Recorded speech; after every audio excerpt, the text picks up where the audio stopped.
The Las Vegas Raiders have made an expected, yet telling move. Quarterback Carter Bradley has been waived. While some fans might be surprised, this decision was written on the wall the moment the Raiders drafted Cam Miller. Miller wasn't just a late-round flyer. He was someone the new regime believed in, a quarterback with raw tools, potential, and a system fit. And reportedly, even Tom Brady, now a part of the ownership, was sold on his upside before the pick was ever made. Bradley, a developmental arm and undrafted player, simply became the odd man out. The quarterback room now stands at Geno Smith, Aiden O'Connell, and Cam Miller. And that lineup tells a story. Geno's the starter. That's clear. His dual-threat style fits perfectly with Chip Kelly's up-tempo scheme. But what happens if Geno misses time? Right now, it would be O'Connell stepping in, a more traditional pocket passer, and someone who's shown flashes of NFL readiness. Still, he's not a perfect fit for the new system, and that opens the door to a possibility. Do the Raiders bring in a veteran quarterback with mobility to mirror Geno's playstyle? That remains to be seen. Releasing Bradley opens up one roster spot, dropping the total to 89 players.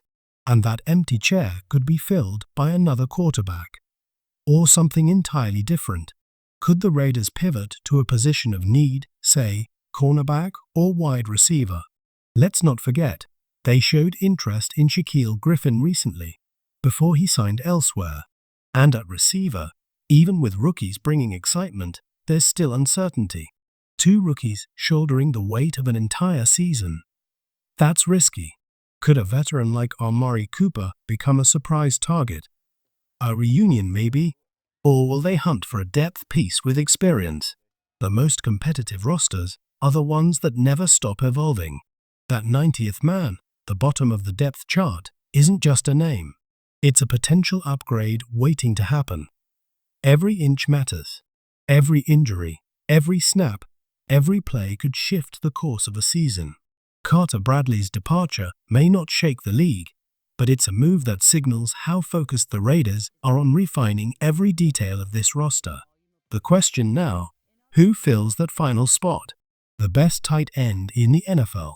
It's not Travis Kelce, not Mark Andrews, not George Kittle. It's Brock Bowers, and yes, it's real. When the rankings dropped, even some fans were stunned. Not because Bowers isn't elite, but because the NFL community recognized it so fast. Coaches, scouts, executives, all putting respect on his name. After just one season, at 22 years old, Bowers is already being ranked as the top tight end in football. That's not hype. That's based on feedback from across the league. He's turning heads in meeting rooms, war rooms, and locker rooms. And this isn't just about numbers. Last year, Bowers played through a chaotic quarterback carousel, Gardner Minshew, Aiden O'Connell, even a bit of Desmond Ridder. Despite that, he broke the rookie reception record for tight ends.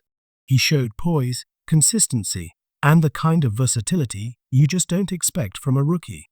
One NFC executive described him as a matchup nightmare, elite after the catch, explosive speed, great hands, and a worker through and through. An NFL offensive coordinator put it simply. Brock Bowers just floats. The game comes naturally to him. This is why Raiders fans should be fired up. Bowers is more than just a weapon. He's becoming the engine of this new offense. And here's the thing. The Raiders might not stop there.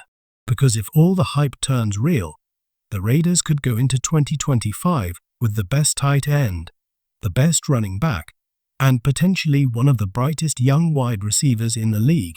Dante Thornton Jr., the buzz around Thornton, has been growing throughout camp. Throw in your Kobe Myers, and maybe even a breakout season from Jack Beck, a sneaky good pickup who flashed at the Senior Bowl. Suddenly, the Raiders have one of the most exciting young skill position groups in the league. Compare that to where this team was just a year or two ago.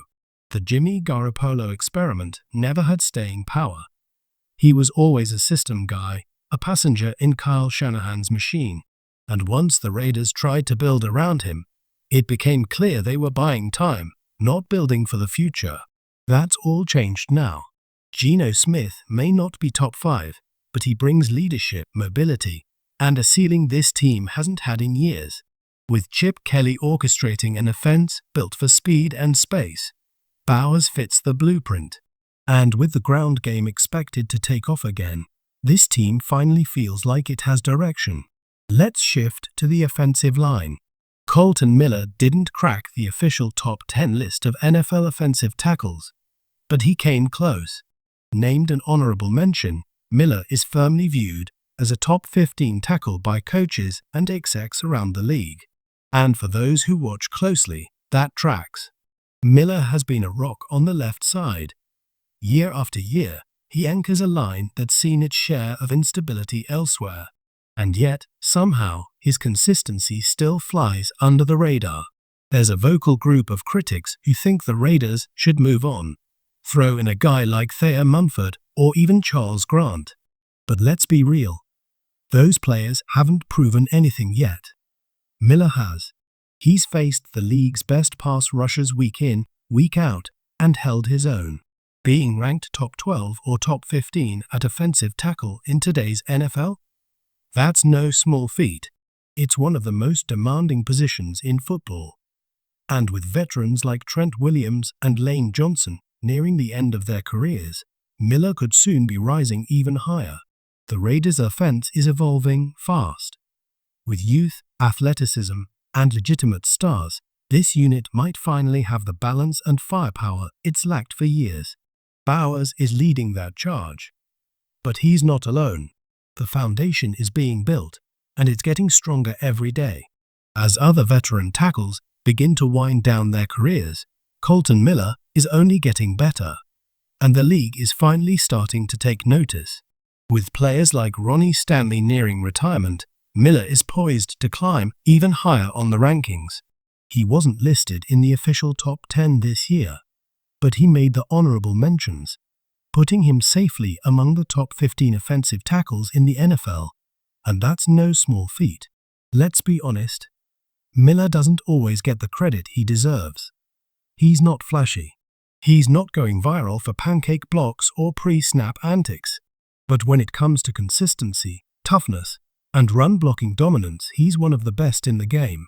Sure, he's not the elite pass protector that Trent Williams once was, but for a Raiders offense that's built around a powerful ground attack, Miller is essential. Add in Jackson Powers Johnson and DJ Glaze, and this line has the potential to maul defenses up front. These are the guys who open the lanes, create space, and help a back like Ashton Jeanty find daylight. If the Raiders are serious about long-term success, locking up Miller to a new deal should be a top priority. An anonymous AFC scout recently had this to say about him. He started slow last year due to a shoulder issue, but once healthy, he was back to being rock solid. He's not top tier, but he's right outside of it, and honestly, that's fair. But some fans are still calling for changes. Throw in Thayer Munford. Start Charles Grant. That's premature. Until those guys prove they can hold their own against elite edge rushers, Miller is the man on the left side. Period. Here's how I see it.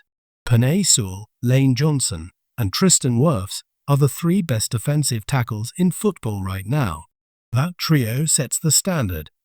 My order? Sewell at number 1, Lane at number 2, and Wirfs at new 3. But let's talk about the elephant in the room. Trent Williams.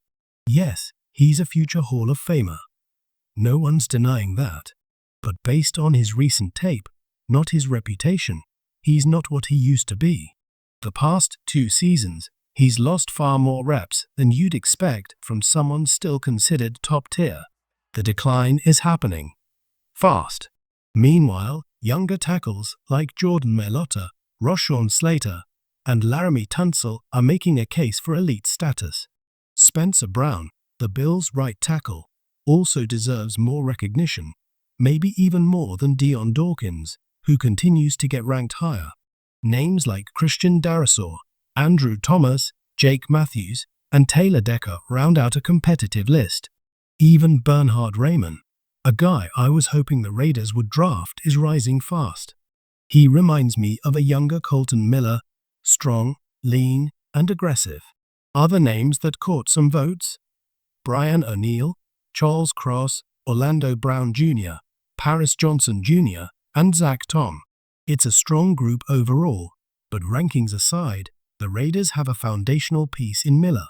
And as older stars begin to fade, his stock is only going to rise. Let's switch gears and talk wide receiver. There's a new rumor gaining traction. Jauan Jennings, the tough, physical wideout from San Francisco, could be on the move. The Raiders and Steelers are reportedly among the most logical landing spots. And you know what? That actually makes a lot of sense. The 49ers have a bit of a logjam. Deebo Samuel has flirted with trade talk before. Brandon Ayuk wants a new deal and has been in the headlines all offseason. In the middle of all this chaos, Jennings has quietly stepped up. When Ayuk went down, Jennings filled the void, and then some. He's not T. Higgins, but he plays a similar role. A big, physical boundary target who doesn't need 10 catches a game to make a difference. He blocks. He fights for contested balls. He moves the chains. He's the kind of glue guy every offense needs. In San Francisco, he's been overshadowed by stars. In Las Vegas, he could become something more, a reliable WR2 or WR3 with toughness and experience. And with 2 rookies in the Raiders' receiving core, adding a player like Jennings would give this group more balance, more veteran presence, more grit. Nothing's official yet, but it's a move worth watching. Let's be honest, there's a lot of excitement around Dante Thornton Jr. and Jack Beck. But here's the question that needs to be asked. Are the Raiders really ready to go to war with 2 rookie wide receivers as key contributors? Imagine it's week 1. 3rd and 11. Game on the line. You're facing the Denver Broncos, and Patrick Surtain, too, one of the best corners in football, is lined up across from Thornton. Are we ready to put all that pressure on a rookie's shoulders? This isn't a knock on talent. It's about timing, development, readiness. Alongside Thornton and Beck, there's Trey Tucker, still unproven. Your Kobe Myers is the most reliable of the group, and he'll be the veteran anchor. But if those 4 are your primary wideouts heading into the season, is that enough? The upside is real, but so is the risk. That's why the Raiders need to consider adding another wide receiver. Names like Jauan Jennings or even a splashy reunion with Amari Cooper have been floated.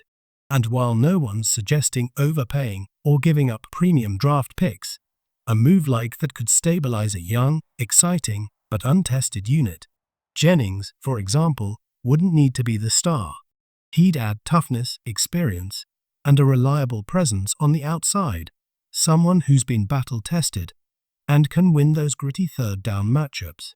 Some fans have floated the idea of lining up Brock Bowers as the true X-receiver. And yes, Bowers will absolutely play on the boundary at times.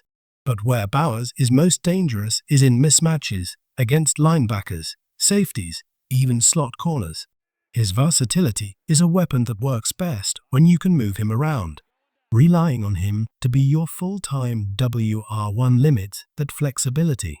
The Raiders' offense is loaded with potential. Bowers, Genty, Thornton, Beck, Myers. There's real firepower here, but there's also inexperience. And in the NFL, that can be the difference between an explosive breakout and a stalled drive. Even Ashton Genty, who could be a star from day one, plays a position that typically transitions quickly to the pro level. Running backs hit the ground running. But wide receivers? That curve can be steep. Not everyone is Justin Jefferson or Jamar Chase right out of the gate. Beck might end up being a solid pro, but will it happen immediately? Or is he more on the Jauan Jennings path, where it takes a season or 2 to really find his stride? Same for Thornton. And that's where the coaching staff will have to make some tough decisions. They've seen the tape. They'll see the pads. They'll know when it's time. But from the outside looking in, this roster still feels like one wide receiver away from being complete. They've already waived QB Carter Bradley, opening up a roster spot. Now the question becomes, what do they do with it? A smart, strategic wide receiver addition could be the final piece that turns this offense from promising to dangerous.